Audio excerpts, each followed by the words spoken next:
Buenas noches, sean cordialmente bienvenidos y bienvenidas a este espacio de diálogo que está impulsando la Facultad Latinoamericana de Ciencias Sociales Flaxo en su sede acá en Guatemala. El espacio que nos convoca tiene el nombre de Miradas y Perspectivas, construyendo Guatemala, dialogando el presente. Y el objetivo principal de este espacio es propiciar debates acerca de temas que consideramos son de importancia nacional, no solo por su inserción en lo que pueda incidir en política pública, sino también para fortalecer otros espacios de discusión que actualmente se tienen en la sociedad civil.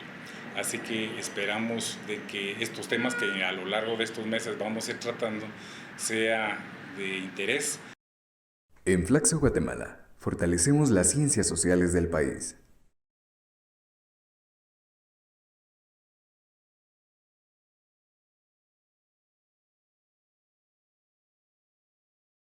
Buenas noches, nuevamente estamos con una edición más del programa que Flaxo está impulsando acerca de temas de la coyuntura nacional. El día de hoy nos acompaña el doctor Ricardo Sáenz de Tejada. Él es doctor en Ciencias Sociales por Flaxo, México. También es maestro en Antropología Social por el Centro de Investigaciones y Estudios Superiores en Antropología Social, el CIESAS en México. Es antropólogo. Además es profesor titular en la Escuela de Historia de la Universidad de San Carlos. Así que le damos la cordial bienvenida para el tema que tenemos que desarrollar el día de hoy. Entonces, bienvenido Ricardo. Como es de todos sabidos, estamos en una situación política complicada. La complicación viene sobre la base de una serie de procesos que a final de cuentas nos están dando al día de hoy más o menos 17 días de bloqueos. Y evidentemente el bloqueo no es el tema, sino lo que hay detrás de eso. ¿Qué elementos son los que están definiendo la coyuntura en el actual momento? Yo me remontaría un poco a los antecedentes de la crisis política actual, que se remonta a abril de 2015. En aquellos años, pues vos lo tendrás presentes, asistimos al momento en el que lo que posteriormente la CICIG denominó como una red político-económica ilícita había logrado el control del Ejecutivo, tenía una fuerte influencia sobre el legislativo por la vía de los sobornos, como posteriormente se confirmó, y había, a través del famoso Pacto de la Cama, electo a la Corte Suprema de Justicia y a las Cortes de Apelaciones, que siguen hoy vigentes. En aquel momento estábamos en el punto de la plena cooptación del Estado, cuando esa interacción entre las denuncias de la CICIG y la movilización ciudadana postergó, ¿verdad?, o contuvo en aquel momento este proceso. Vivimos esa primavera de lucha contra la corrupción, que incluyó también un momento reformista, ¿verdad?, una serie de cambios a las leyes para limitar la corrupción, para mejorar la representación política. Pero cuando la Comisión Internacional contra la Impunidad llegó al núcleo oligárquico de las clases dominantes, a las élites empresariales, se vino una reacción que a la altura de 2018-2019 se expresó ya en una contraofensiva autoritaria. Para estos grupos que fueron afectados por la Comisión Internacional contra la Impunidad, que incluían empresarios, políticos, funcionarios, proveedores del Estado, militares en activo y en situación de retiro, y grupos criminales, la respuesta fue no solo expulsar a la CICIG, sino evitar que se repitiera una situación de estas. Y para ello se lanzaron no solo a controlar plenamente el Ejecutivo, el Legislativo y el organismo judicial, sino a tomar control de toda aquella entidad que les tuviera contrapeso. Contraloría General de Cuentas, el Tribunal Supremo Electoral, la Universidad de San Carlos, la Corte de Constitucionalidad, el Procurador de Derechos Humanos. Y eso garantizó la estabilidad de esa coalición de redes de corrupción, y para ellos estaba preparada, digamos, una sucesión, ¿verdad? El proceso electoral de 2023 estaba, digamos, estructurado para garantizar la continuidad de este control del del Estado. Y ahí pues una combinación de factores no previstos, que incluían desde la pulverización del sistema de partidos políticos, el voto de rechazo, ¿verdad? Uno de cada 4 ciudadanos votó nulo o en blanco, y los 650,000 votos a favor del movimiento Semilla derrotaron la estrategia electoral de lo que coloquialmente denominamos el pacto de corruptos. Y la respuesta de ellos fue, en primer lugar, tratar de ilegalizar al movimiento Semilla, y cuando eso fracasó temporalmente, tomar por asalto al Tribunal Supremo Electoral. Entonces, lo que estamos viviendo en estos días es la respuesta ciudadana a lo que se percibe como un intento de violentar la democracia y sobre todo irrespetar los resultados electorales. Bueno, se habla mucho de la democracia. Las movilizaciones sociales han estado tomando como bandera la defensa de la democracia. Y de lo que has estado mencionando, hablamos de que la institucionalidad que tiene que ver con este tipo de elementos que son importantes para la vida democrática han tenido una serie de dificultades en cuanto a la ejecución de sus funciones. La pregunta es, ¿qué tipo de democracia tenemos en el entendido de qué es lo que realmente las movilizaciones están tratando de recuperar con ese discurso de nos movilizamos por la democracia? Es una pregunta muy compleja. Yo también me tendría que retrotraer, ¿verdad? Como lo planteó en su momento la Corte de Constitucionalidad, al momento de implantación de la democracia, como lo planteó en su momento Edelberto Torres Rivas. A diferencia de otros países de América Latina, en Guatemala no vivimos un proceso de transición democrática, en el sentido de que se llegara a la democracia por la movilización desde abajo.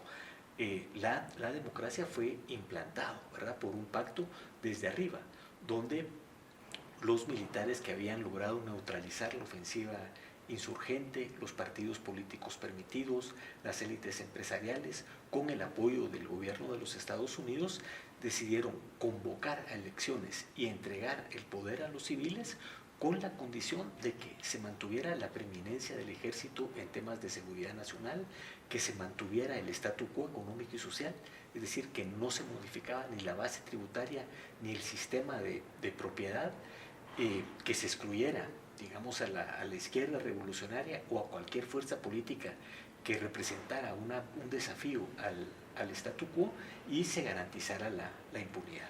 Entonces, ese acuerdo inicial moldeó los resultados de nuestra democracia, que se ha caracterizado por mantener el tema de cambios de partidos políticos, de cambios de gobierno, pero no hemos encontrado hasta el momento un proyecto político, digamos, transformador, ni hacia la derecha y mucho menos hacia la izquierda.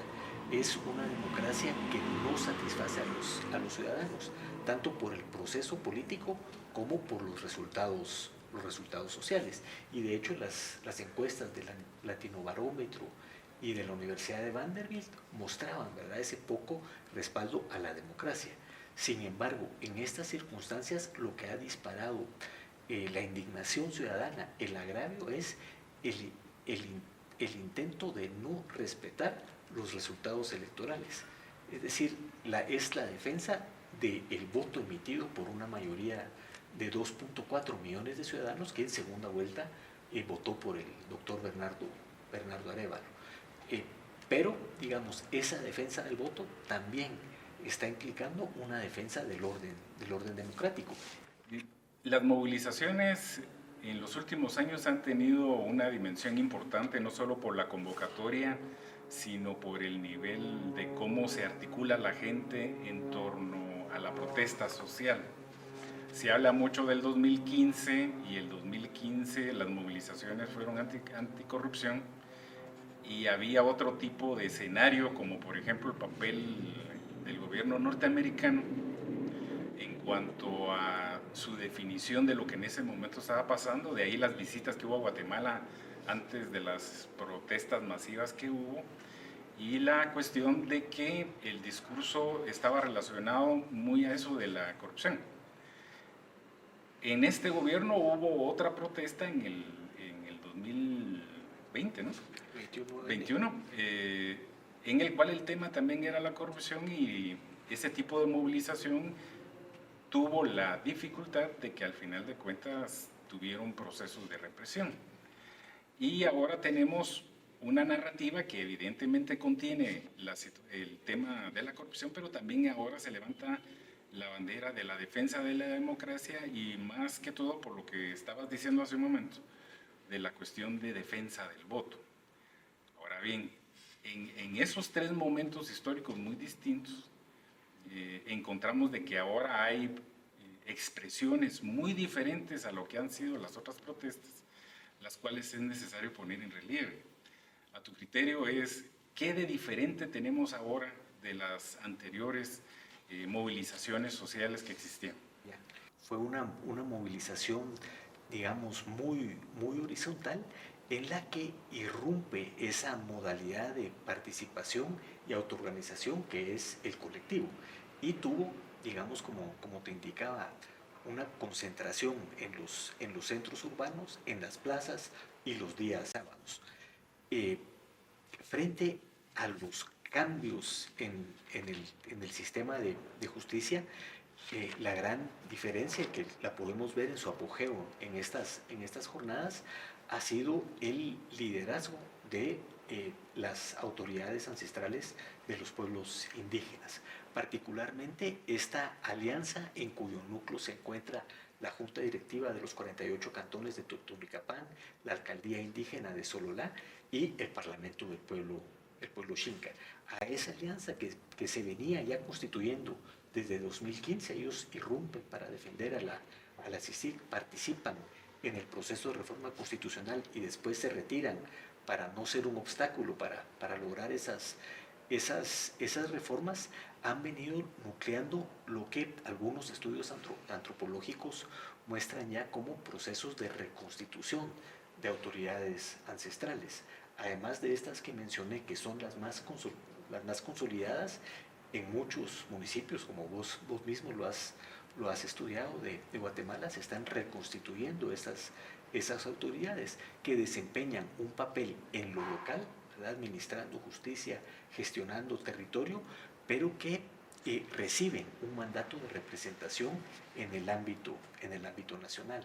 Y esto provocó que el epicentro de la protesta se haya movido hacia el occidente de Guatemala y hasta Santa Rosa, y sobre todo el liderazgo de las autoridades indígenas, a cuyo llamado se sumaron organizaciones, colectivos, personas individuales, familias, grupos en los barrios, que llegaron el lunes 9 a tener bloqueados 143 puntos, tanto en la ciudad como en distintas zonas del resto del país.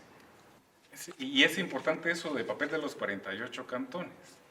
Los 48 cantones han pasado en los últimos años de una acción meramente regional centrada en el occidente a tener un plano relevante a nivel nacional.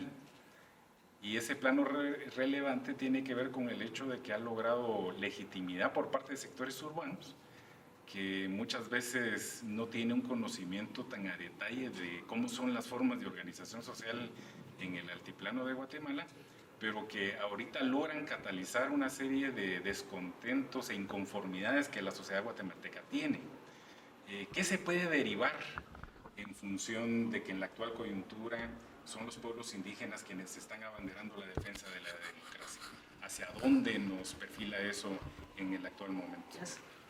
Las autoridades de los pueblos indígenas obligaron al presidente Alejandro Yamatei a reconocerlos como los únicos interlocutores legítimos para resolver esta crisis, modificar las relaciones entre los pueblos indígenas y el Estado nacional. Y creo que hacia eso apunta, no necesariamente en el corto plazo, por la vía de una reforma constitucional o de una asamblea constituyente, pero sí el restablecimiento de formas de relacionamiento y de reconocimiento recíproco.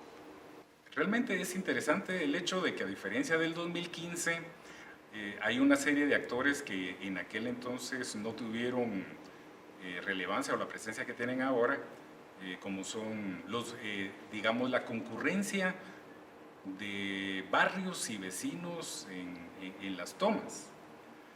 Y también el hecho de que a nivel internacional, si bien hay una expectativa por lo que está pasando en el país, realmente no se observa de que haya algún tipo de mecanismo de impacto en torno a las salidas que puede existir a este tipo de conflicto. El Ejecutivo empieza a establecer relación con la OEA para tener un espacio de diálogo con los 48 cantones y buscar una salida a la problemática, y realmente en muchos sectores teníamos la esperanza de que eso fuera una luz al final del túnel que pudiera dar algún tipo de solución a las demandas que la sociedad está planteando en términos de defender el voto. Ahora bien, ¿qué expectativas hay de esos procesos de diálogo? ¿Realmente funcionaron? ¿No funcionaron? ¿Esa salida se puede dar por descartada? ¿Y qué papel, a tu consideración, podríamos definir ha sido el de la OEA con respecto a este conflicto? Bueno, ahí empezaría por tratar de analizar cuál es la demanda central.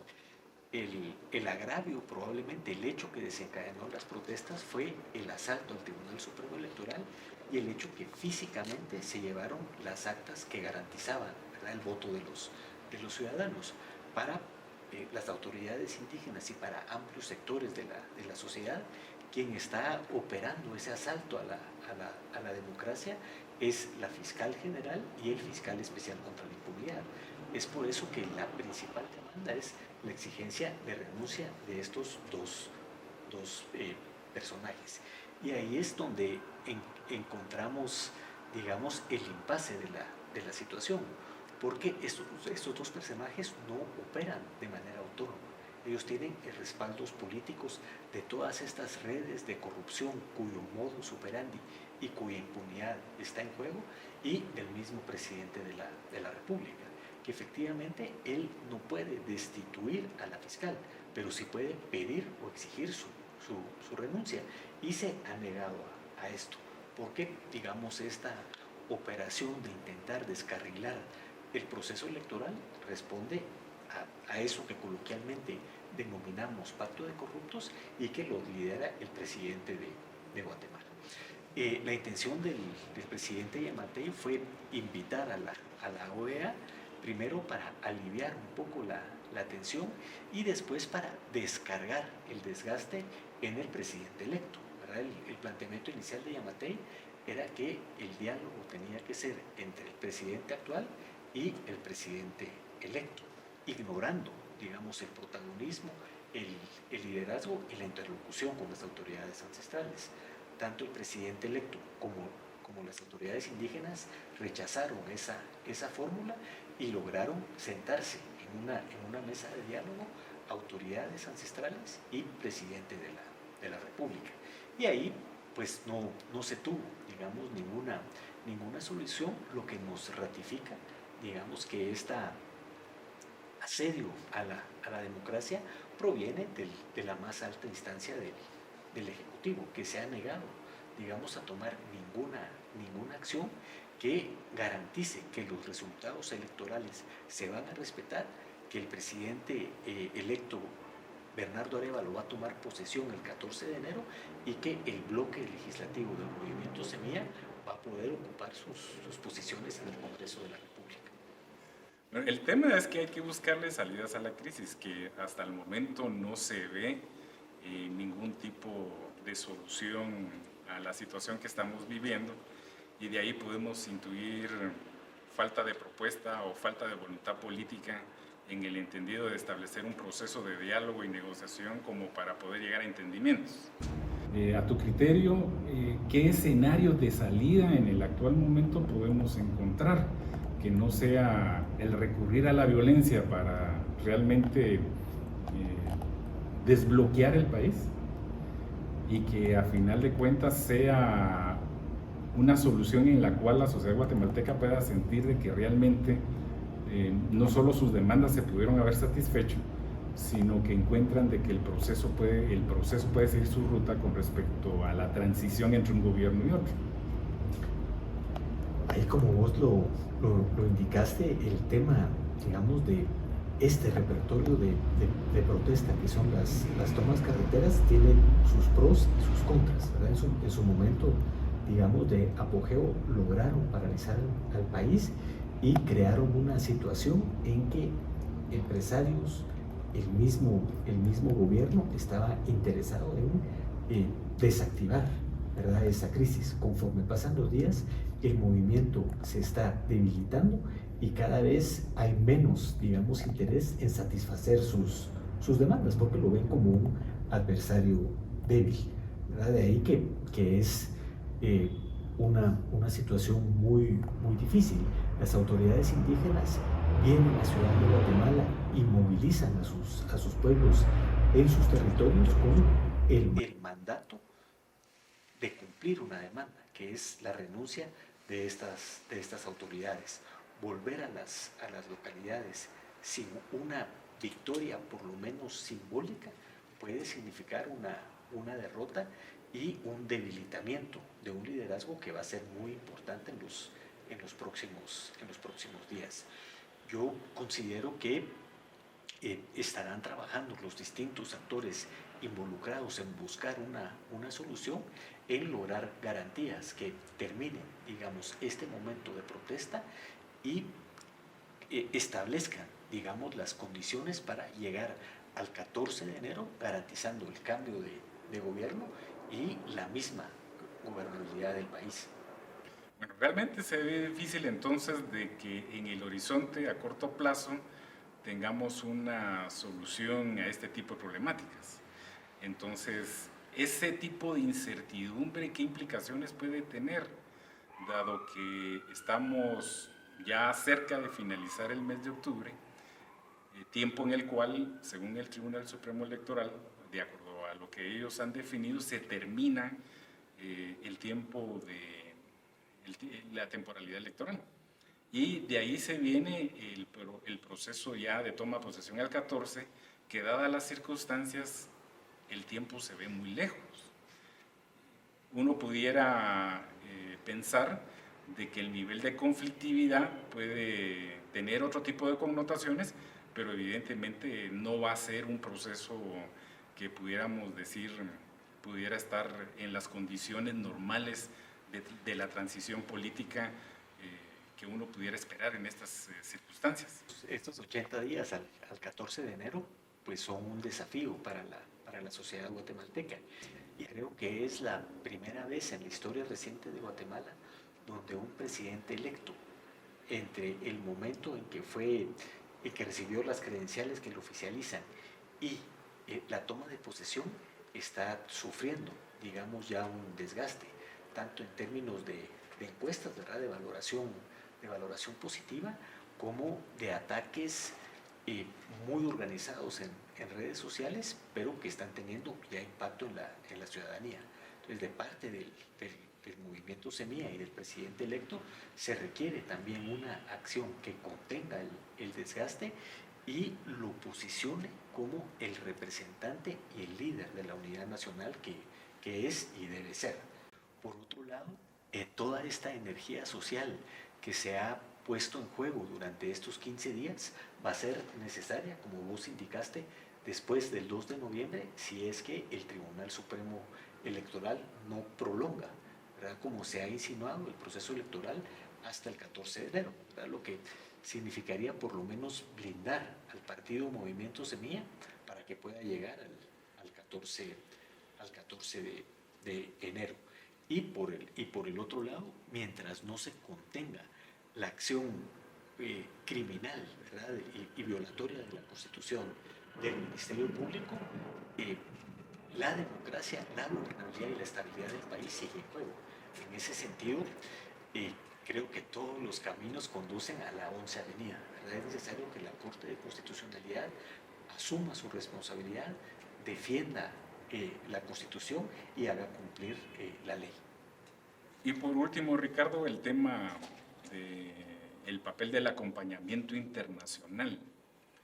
Algunos dicen de que eso es violación a la soberanía una vez eso afecte sus intereses, pero el acompañamiento es importante no solo por cómo se conduce la globalización en estos tiempos, sino también por el hecho de que eso ayuda a poder amortiguar cierto tipo de presiones sobre grupos sociales que de por sí son vulnerables sobre la base de no tener una fuente de poder que les dé sustento. ¿Qué podríamos esperar de las instituciones internacionales para el acompañamiento a tener una solución negociada y que de alguna manera el papel de la OEA pudo haber sido relevante, pero al día de hoy se ve que no tuvo mayor impacto? Si algo aprendimos entre 2015 y 2019 es que los problemas, ¿verdad?, de Guatemala tenemos que resolverlos los guatemaltecos. Y en este momento creo que operan varios factores de manera adversa, ¿verdad? La guerra entre Israel y Hamas o la inminente ocupación de Gaza, pues concentra toda la atención internacional y toda la cooperación internacional, tanto en términos financieros como en términos políticos. La continuidad de la guerra en Ucrania, que ha, digamos, bajado su perfil, pero que continúa, pone, digamos, los problemas de la región en un plano muy lejano. Creo que como nunca el gobierno de Estados Unidos, la misma OEA, la Unión Europea han tenido posicionamientos fuertes y contundentes sobre la situación guatemalteca. Pero lo que nos muestra es que el tipo de redes de corrupción que tienen el control del Estado no se ven afectados por este tipo de sanciones. Son redes de corrupción. Su base de acumulación son los propios recursos públicos y, digamos, actividades ilícitas o criminales. Una sanción económica pues afectará a los empresarios formales, pero no a estos grupos. El retiro de la visa pues ya no es una amenaza, ¿verdad? Ellos mismos dicen, ¿verdad?, como burlándose de eso, el nuevo Miami es Madrid, ¿verdad? Entonces ya no hay, digamos, una afectación de esta naturaleza. Y el tercer elemento que juega en contra nuestra con relación al campo internacional son las elecciones estadounidenses, ¿verdad?, donde el interés por Centroamérica está correlacionado con el tema de la migración. Pues realmente el panorama no pinta muy bien. No obstante, esperemos de que la situación pues se encuentre una vía de solución. Yo no sé si quieres agregar algo más de lo que hemos hablado. Yo diría que en medio de todas las circunstancias hemos tenido avances importantes. En primer lugar, la capacidad de la ciudadanía para jugarle la vuelta al sistema. Cuando ya pues prácticamente estaba todo perdido, era prácticamente inevitable la consolidación de estos grupos en el control del Estado. Esa combinación de factores desbarataron esa estrategia electoral. En segundo lugar, la defensa de la democracia. Como ya lo señalé, hoy los guatemaltecos salen a la calle a defender la democracia, cosa que no se hacía probablemente desde el año 93. Y finalmente creo que, y no quiero de ninguna manera hacer propaganda ni cosa por el estilo, la llegada al Ejecutivo de un proyecto político como el que ha presentado el Movimiento Semilla puede ser un primer paso para rescatar el Estado de Derecho, reconstruir la institucionalidad democrática y avanzar en estos problemas estructurales que Guatemala viene enfrentando desde hace más de 500 años. Gracias, Ricardo. Realmente lo que mencionabas acerca de como nunca antes, la sociedad guatemalteca se ha movilizado en torno a la defensa de la democracia. A veces era cotidiano escuchar de que a la gente realmente como que no le interesaba la situación que realmente estábamos viviendo, no solo en temas del funcionamiento del Estado, más allá de la prestación de servicios, sino en el rol que le corresponde a partir de lo que plantea la Constitución de la República. Y que eso, a final de cuentas, provocaba una desmovilización social que solo de forma intermitente y de acuerdo a determinados intereses se presentaba.